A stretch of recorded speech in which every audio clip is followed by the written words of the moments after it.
Sevgili Motobox dostları, SYM ADX 300. Bayiliğini yaptığımız SYM markasının en son gelen modeli. Yaklaşık 3 hafta kadar önce, hatta 4 hafta oldu galiba, tüm dünyada yeni üretilip yeni piyasaya çıkan, pazara çıkan bir model. Adından da anlaşılacağı üzere 300'lük bir makine var üzerinde, 280 cc. SYM'nin Joyride makinesiyle aynı makineyi kullanıyorlar. 26 beygir, 26 Nm.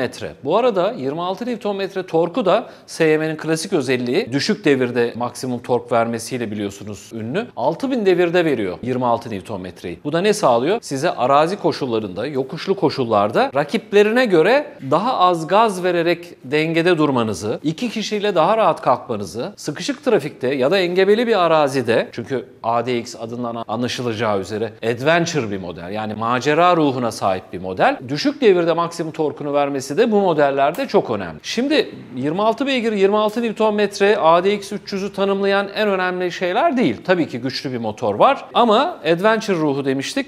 Bir kez önde 15 inç bir lastik çapına sahip, arkada da 14. Burada süspansiyonlar artık standarttakinden daha yukarıda. 2 santim daha fazla süspanse ediyor. Yaklaşık 12-13 santimetreler civarında bir süspansiyon aralığı var. Normalde bunlar 8-9 santimetre, maksimum 10 santimetre olabilirken, yani süspansiyonun, amortisörün kapanma aralığı burada 2-3 santimetrelik daha yüksek bir alan var. Bununla beraber gördüğünüz üzere 260 milimetrelik diskiyle hem önde hem arkada ABS frenleri ve traction control, yani stabiliteyi önleyen sistemiyle, kaymayı önleyen sistemiyle de hem ABS'si hem disk frenleri hem su soğutmalı güçlü motoruyla gerçekten güzel seçeneklerden bir tanesi. Bir tek bunlarla kalmıyor.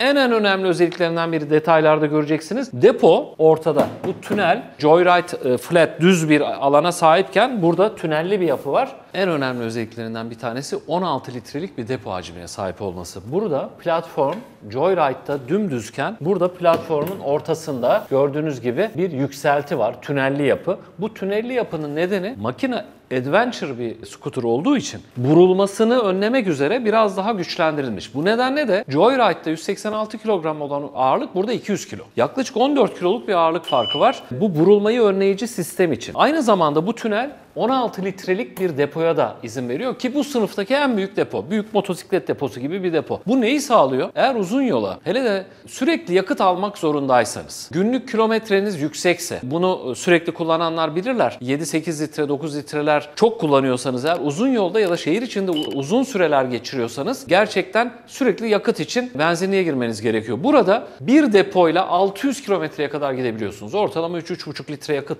yaktığını varsayarak. Çünkü oralarda yakıyor bu makine. 200 kiloluk bir ağırlığın yanı sıra 16 litre depoda sizi, maceracı ruhunu çok iyi anlatan ve sizi uzun yollara hazırlayan bir gösterge aslında. Çünkü uzun yolda uzun süreler şehir merkezlerinden düzgün benzin alabilmeniz için güvenemediğiniz yerler olabilir vesaire. Hem onu alabiliyorsunuz rahatlıkla şehir merkezlerinden, hem de bunun yanı sıra da çok uzun mesafeler, kilometreler yapmanıza izin veriyor ve bu sayede de buradaki ağırlık da aşağı indiği için süspansiyonlar her ne kadar yüksekse bile normale göre ağırlık merkeziniz aşağıda kalıyor. Bu nedenle de sizin ataleti yenmenizde, virajlarda, dengede bu dengenin bütün özelliklerini anlayabiliyorsunuz, hissedebiliyorsunuz. Bununla beraber üzerine bindiğimde bu geniş gidon yapısıyla da bu adventure ruhunu perçinleyen bir özellik. Geniş enduro daha dengeli. 15 inç bir jant boyu var. Bu jant boyu, bu geniş enduro gidon yapısıyla sizin ayakta gitmenize izin veren yan platformlarıyla gerçekten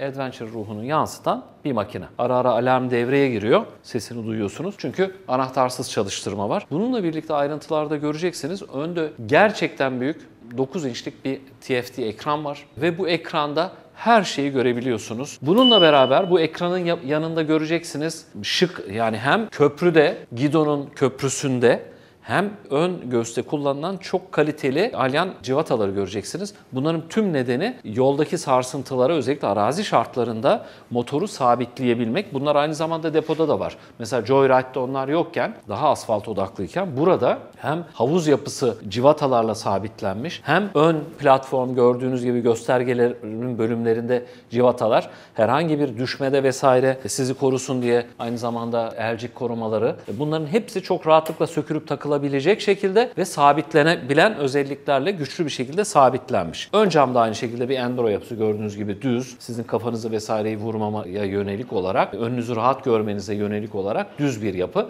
Tabi isterseniz büyütebileceğiniz bir ön şey de var. Tur camı da gelecektir. Çok geniş bir şekilde rüzgarı alıyor. LED detaylara baktığınız zaman da önde aydınlatmada kısaları görüyorsunuz V şeklinde. Uzunlarda ise high beam'ler burada projektör gibi görüyorsunuz. İçlerinde yandığında uzunlara da buna müsaade ediyor. Çalıştırmam gerekiyor ki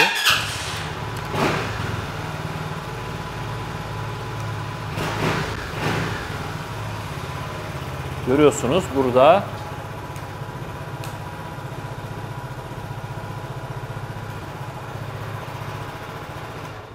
torku da hissettiren güzel de bir sesi var. Ön tarafta oturmada bel desteği de gayet yeterli. Hatta yüksek bir bel desteği var. Uzun yol gidiyorsanız indireyim. Bu arada gerçek bir maxi scooter. Çünkü 2 metrenin üzerinde boyu var. 2 metre 10 santimin üzerinde.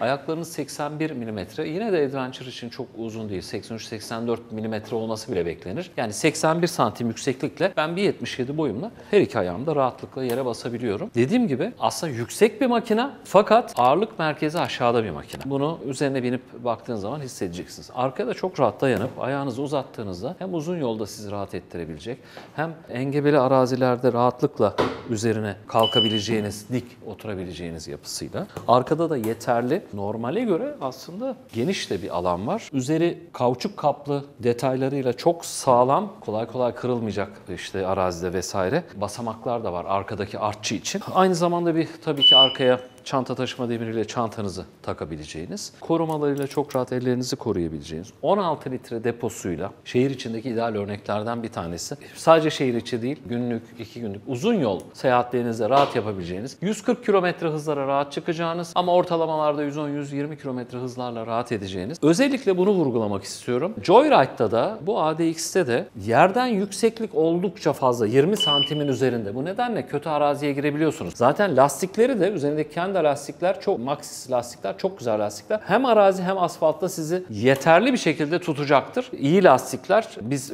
kullandığı için de biliyorum. Kullananlar da gayet memnun bu lastiklerden.